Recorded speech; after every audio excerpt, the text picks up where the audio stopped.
আসসালামু আলাইকুম। পৃথিবীর বিখ্যাত ম্যানগ্রোভ বন সুন্দরবন থেকে সকলকে স্বাগত জানাচ্ছি। আমি রবিউল ইসলাম। বন্ধুরা, আজকের ভিডিওতে আমি আপনাদেরকে নিয়ে এলাম সুন্দরবন করমজলে। এই ভিডিওতে জানতে পারবেন আপনি কিভাবে সুন্দরবন ভ্রমণ করতে পারবেন, সেই সাথে আপনাদেরকে সুন্দরবনের বিভিন্ন স্থান ঘুরে দেখাবো। সুন্দরবনের করমজলে কিভাবে বেড়াতে আসবেন সেই বিষয়েও জানাবো ইনশাল্লাহ। বন্ধুরা, আমরা বিভাগীয় শহর খুলনা থেকে গাংচিল সাহিত্য সংগঠনের পিকনিকে সুন্দরবনে যাব।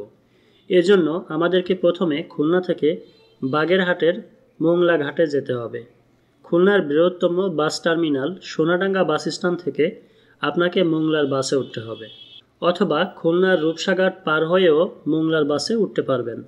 বাসে ওঠার পর 1 থেকে 1.5 ঘন্টার মতো লাগতে পারে আপনাকে মোংলা ঘাটে পৌঁছাতে। এখানে এলে পেয়ে যাবেন অসংখ্য ছোট বড় নৌকা, স্পিডবোট, লঞ্চ, ট্রলার, ছোটোখাটো জাহাজ ইত্যাদি। এগুলোর কোনো একটা ভাড়া করে নিয়ে যেতে পারেন। আবার লঞ্চে রিজার্ভ না করেও যাত্রী হিসেবে যেতে পারবেন নির্দিষ্ট ভাড়ার বিনিময়ে। তবে আমরা যেহেতু একটা সংগঠনের সাথে পিকনিকে যাচ্ছি, তাই ছোটোখাটো একটা লঞ্চ আগে থেকেই ভাড়া করা ছিল, সেটাতেই উঠে পড়লাম। আমাদের টিমে শতাধিক লোক রয়েছে।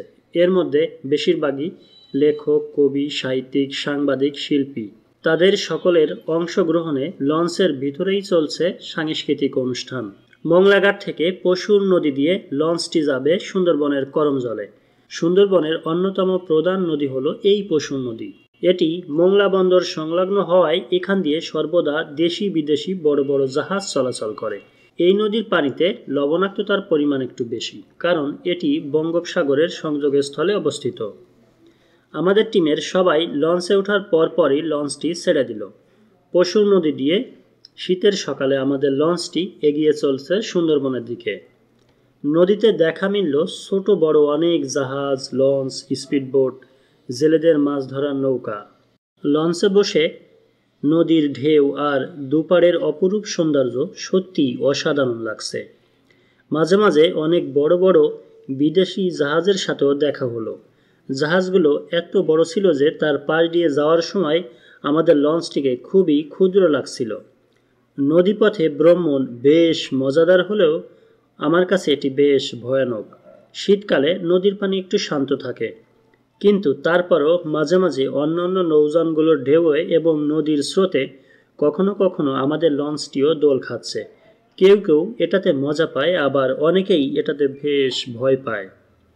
বিশাল নদীর এক পাশ দিয়েই এগিয়ে চলছে আমাদের লঞ্চটি। বেলা 1টার দিকে সকলের মাঝে পিকনিকের প্যাকেটকৃত খাবার দেওয়া হলো। লঞ্চে বসেই আমরা পিকনিকের খাবার খেয়ে নিলাম। তারপর আর অল্প কিছুক্ষণের মধ্যেই আমাদের লঞ্চটি পৌঁছে গেল আকাঙ্ক্ষিত সেই সুন্দরবনের করমজল ঘাটে। মোংলাঘাট থেকে এখানে আসতে আমাদের 1 থেকে 1.5 ঘন্টার মতো সময় লেগেছে। লঞ্চটি নোঙর করে আমাদের পিকনিকের কর্তৃপক্ষ এখানকার আনুষ্ঠানিকতা সেরে নিলেন, তথা সকলের জন্য প্রবেশের টিকিট কেটে নিলেন। সকলের অবগতির জন্য জানিয়ে রাখছি, এখানে প্রবেশ মূল্য খুব বেশি নয়। দেশি বিদেশি পর্যটকদের জন্য এখানে প্রবেশ মূল্য এক এক রকম। তবে বাংলাদেশি শিক্ষার্থীদের জন্য এখানে সবসময়ই প্রবেশ মূল্য কম রাখা হয়। আপনাদের জন্য বিস্তারিত জানার লিঙ্ক দিয়ে দিব। আপনি চাইলে ডেসক্রিপশন বক্সে বা পিন কমেন্টে দেওয়া লিঙ্কে ক্লিক করে বিস্তারিত প্রবেশ মূল্য জানতে পারবেন। চাইলে অনলাইনে টিকিটও বুক করতে পারবেন। বিভিন্ন ট্যুর প্যাকেজ নিয়ে ভ্রমণ করতে পারবেন। প্রয়োজনে এখানে দায়িত্বরত সরকারি কর্মকর্তাদের সাথে ফোনে বা ইমেইলে যোগাযোগও করতে পারবেন। বন্ধুরা, আমরা এখন সুন্দরবনের করমজলে। এটি মূলত বন্যপ্রাণী প্রজনন কেন্দ্র ও ইকো ট্যুরিজম কেন্দ্র। এখানে হরিণ, কুমির ও কচ্ছপের প্রজনন কেন্দ্র রয়েছে।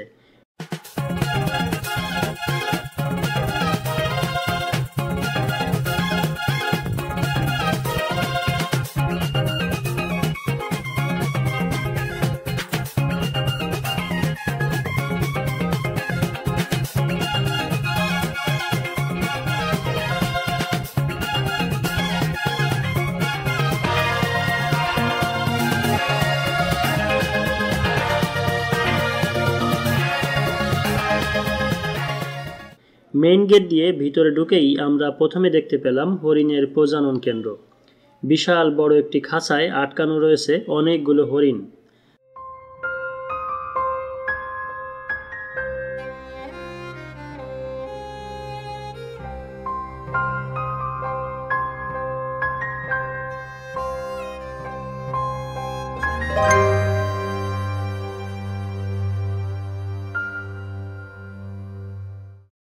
তারপর দেখতে পাবেন কুমিরের খাঁচা। এখানে এক এক খাঁচায় এক এক বয়সের কুমির রাখা হয়েছে। এসব কুমিরকে লালন পালন করে একটা নির্দিষ্ট বয়সে অবমুক্ত করা হয়।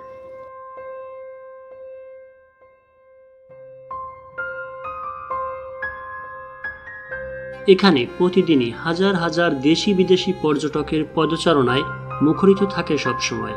পর্যটকের সংখ্যা যেমন বেশি, তেমনি এখানে রয়েছে বনের অগণিত উন্মুক্ত বানর ও হরিণ। আবার যে কোনো সময় টাইগার মামার দেখাও হয়তো পেয়ে যেতে পারেন। হরিণ কিছু না বললেও বানর, কুমির এবং টাইগার থেকে সবসময় সতর্ক থাকতে হবে আপনাকে। সচরাচর বাঘ ও কুমিরের সাথে দেখা না হলেও এখানে আসলে আপনার বানরের সাথে দেখা হবেই। আর এখানকার বানর এতটাই বাদর যে আপনার হাতে কোনো খাবার থাকলেই সেটার উপর ওরা আক্রমণ করবে এবং আপনার থেকে খাবার কেড়ে নিয়ে যাবে। আপনার হাতে খাবারের ব্যাগ থাকলেও তাতেও আক্রমণ করতে পারে। এখানে বানর আপনার খুবই কাছে চলে আসবে, তাই আপনি হয়তো তাদের ছবি তোলা বা ভিডিও করা নিয়ে ব্যস্ত হয়ে পড়বেন, কিন্তু সেখানেও সাবধানতা অবলম্বন করতে হবে, কারণ যে কোনো সময় বানর ছো মেরে আপনার মোবাইল ফোন কেড়ে নিয়ে যেতে পারে। বন্ধুরা, সুন্দরবন প্রতিদিনই নদীর পানি দ্বারা প্লাবিত হয়, তাই বনের ভিতর সব জায়গায় দিয়ে আপনি হাঁটতে পারবেন না। বন বিভাগের ইকো ট্যুরিজম ওয়েবসাইটে দেওয়া তথ্যে জানা যায়, করমজলে সুন্দরবনের ভিতর দিয়ে ঘুরে দেখার জন্য প্রায় 1226 মিটার লম্বা ফুট ট্রেইল বা ব্রিজ রয়েছে। এর কিছুটা কাঠের এবং কিছুটা পাকা। মজার বিষয় হলো, এটা যেখান থেকে শুরু হয়েছে এটা দিয়ে হাঁটা শুরু করলে আপনি সুন্দরবনের অনেক দূর পর্যন্ত ঘুরে আবার সেই জায়গাতেই চলে আসতে পারবেন। এতে করে আপনি জঙ্গলে পথ হারাবেন না। এখন আমরা সেই ফুট ট্রেইল বা ব্রিজ দিয়ে হাঁটা শুরু করলাম। প্রথমে আমরা দেখতে পাচ্ছি এখানে কাঠের পুল। এখানে ভ্রমণকালীন বন বিভাগের পূর্ব অনুমোদন ব্যতীত সুন্দরবনে রাত্রি যাপন করতে পারবেন না। সুন্দরবনে দলছুট অবস্থায় একাকী চলাফেরা করবেন না। সাগর, নদী বা খালের পানিতে অবতরণ, গোসল করা ও সাঁতার কাটা থেকে আপনাকে বিরত থাকতে হবে। বন্ধুরা, এটা বিশাল বড় একটা জঙ্গল। এখানে যে কোনো সময় রয়্যাল বেঙ্গল টাইগার, কুমির, সাপ সহ যে কোনো ভয়ানক প্রাণীর মুখোমুখি আপনি হতে পারেন বা অন্য যে কোনো বিপদেও পড়তে পারেন। একাকী হাঁটতে গিয়ে যদি ভিতরে কোথাও চলে যান তাহলে আপনি হারিয়ে যেতে পারেন, তখন কিন্তু বিপদ আপনারই। তাই যেখানে অনেক লোকজন রয়েছে সেখানে থাকুন, সর্বদা আপনার দলের সাথে থাকুন। আমাদের টিমে যেহেতু শতাধিক লোক রয়েছে তাই বেশ সাহসী লাগছিল। হয়তো আশেপাশে বাঘ থাকলেও এত মানুষের মাঝে আসবে না, কিন্তু তারপরেও ভয়ে গা ছমছম করছে। বন্ধুরা, দুপাশে সুন্দরবনের অগণিত বৃক্ষরাজি, মাঝখানে সরু এই ফুট ট্রেইল দিয়ে হেঁটে চলেছি আমরা। নানা ধরনের গাছপালা এবং বন্যপ্রাণীর অনন্য সমাবেশ এই বনভূমিকে এক অপরূপ প্রাকৃতিক নিদর্শন হিসেবে চিহ্নিত করেছে। অধিকাংশ উদ্ভিদ চির সবুজ হওয়ার কারণে এদের সবার শারীরবৃত্তিক ও গঠনগত অভিযোজন কম বেশি একই রকম। অধিকাংশ বৃক্ষের ঊর্ধ্বমুখী শ্বাসমূল রয়েছে, যার সাহায্যে এরা শ্বসনের জন্য বাতাস থেকে সরাসরি অক্সিজেন গ্রহণ করতে পারে। এ বনের প্রধান বৃক্ষ হল সুন্দরী ও গেওয়া। এছাড়াও এখানে পশুর, ধুন্দল, গরান, বাইন, কেওড়া ইত্যাদি গাছও প্রাকৃতিকভাবে জন্মে। সুন্দরবনকে পৃথিবীর সবচেয়ে বড় ম্যানগ্রোভ বন বলা হয়। ম্যানগ্রোভ বন হলো এমন বন যা লবণাক্ত পানির এলাকায়, বিশেষ করে সামুদ্রিক উপকূল ও বদ্বীপ অঞ্চলে গড়ে ওঠে। এখানে এমন সব গাছ জন্মে যেগুলো উচ্চ লবণাক্ততা সহ্য করতে পারে, পানির স্তরের পরিবর্তনের সাথে মানিয়ে নিতে পারে এবং তাদের শ্বাসমূল থাকে যা বাতাস থেকে অক্সিজেন সংগ্রহ করে। এখানে থাকা অনেক গাছ, যেমন সুন্দরী ও গরান গাছের শ্বাসমূল থাকে যা পানির উপরে উঠে শ্বাস নিতে সাহায্য করে, যার ফলে প্রতিদিনই জোয়ারের লবণ পানি দ্বারা বন প্লাবিত হলেও গাছ বেঁচে থাকতে পারে। গাছের বীজ গাছ থেকে জঙ্গলের জলবদ্ধ নরম মাটিতে পড়েই মাটিতে আটকে যায় এবং সেখান থেকে নতুন চারা জন্মাতে পারে। মূলত এই সব কারণেই সুন্দরবনকে ম্যানগ্রোভ বন বলা হয়। আর বিশ্বের বৃহত্তম এই ম্যানগ্রোভ বনকে ইউনেস্কো বিশ্ব ঐতিহ্যবাহী স্থান হিসেবেও স্বীকৃতি দিয়েছে। বন্ধুরা, গহীন অরণ্যের মাঝ দিয়ে আমরা হেঁটেই চলেছি। চলতে চলতে আমরা এই ফুট ট্রেইলের বা ব্রিজের প্রায় মাঝামাঝি পয়েন্টে এসে পেয়ে গেলাম বিশাল বড় একটা ওয়াচ টাওয়ার। এটি প্রায় 5 তলা ভবনের সমান উঁচু। এটার চড়াই গেলে সুন্দরবনের বৃক্ষরাজির উপরে যাওয়া যাবে এবং উপর থেকে বনকে দেখা যাবে। এখন আপনাদেরকে সেই অপরূপ সৌন্দর্য দেখাবো। আমি এখন যাব এই ওয়াচ টাওয়ারের চূড়ায়।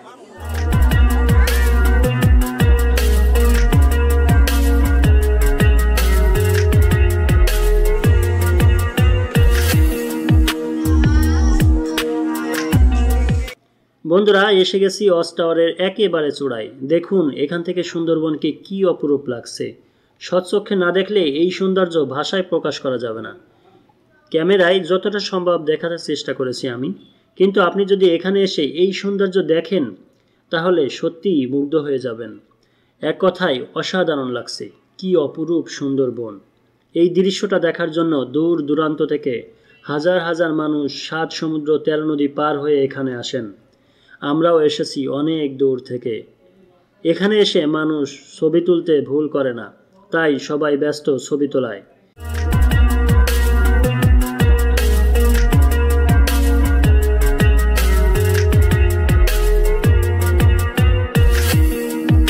এখান থেকে নামতে মন না চাইলেও সময়ের স্বল্পতায় এখন আমরা নেমে যাব।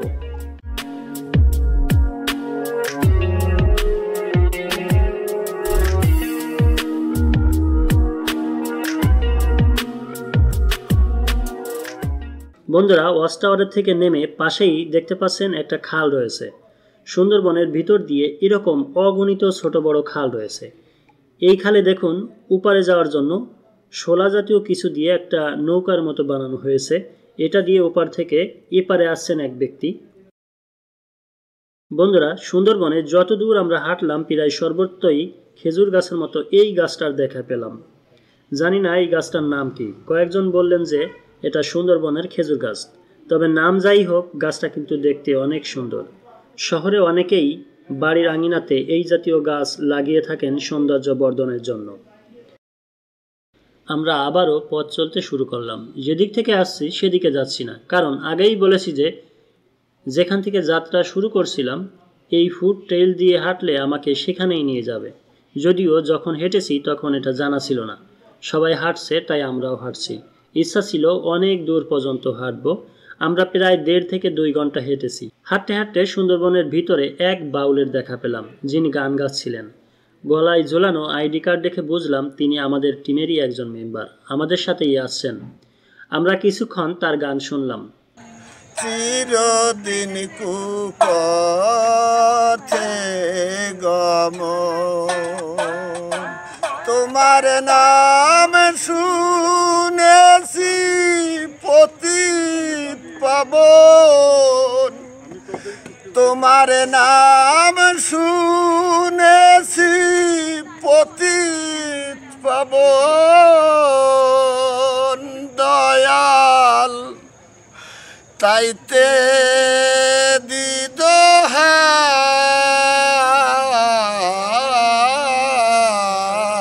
দিদোহাই লয়ে যাওয়া আমায় পারে, লয়ে যাওয়া আমায়। তারপর আবারও হাঁটতে শুরু করলাম।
সুন্দরবনের গহীন অরণ্যে হাঁটতে হাঁটতে একটা সময় শেষ হয়ে গেল আমাদের ফুড ট্রেইল।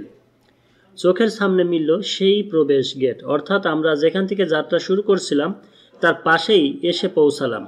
আবারও এসে গেলাম সেই হরিণের খাঁচার কাছে।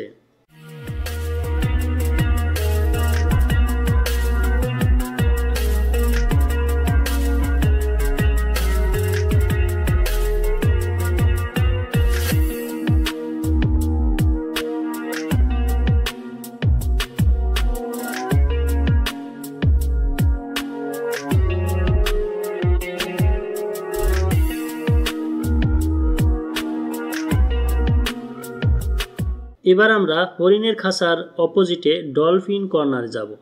এখানে বিভিন্ন প্রজাতির ডলফিনের পরিচিতি তুলে ধরা হয়েছে।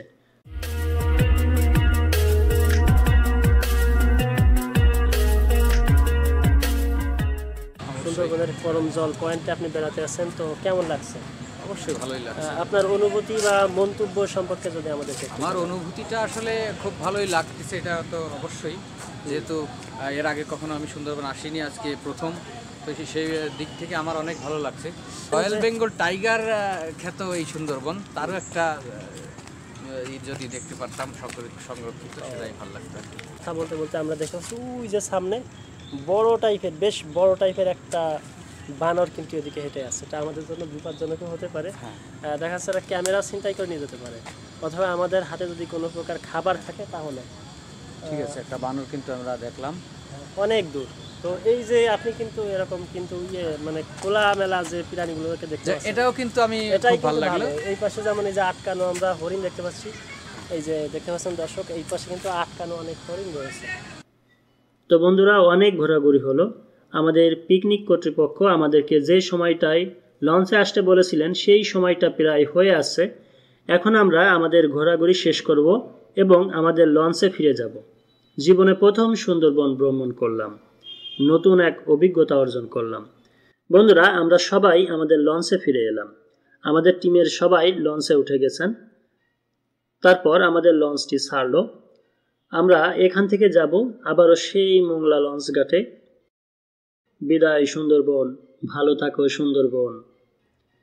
বন্ধুরা, এখন আমরা এই পড়ন্ত বিকেলে পশুর নদীর বুকে রয়েছি।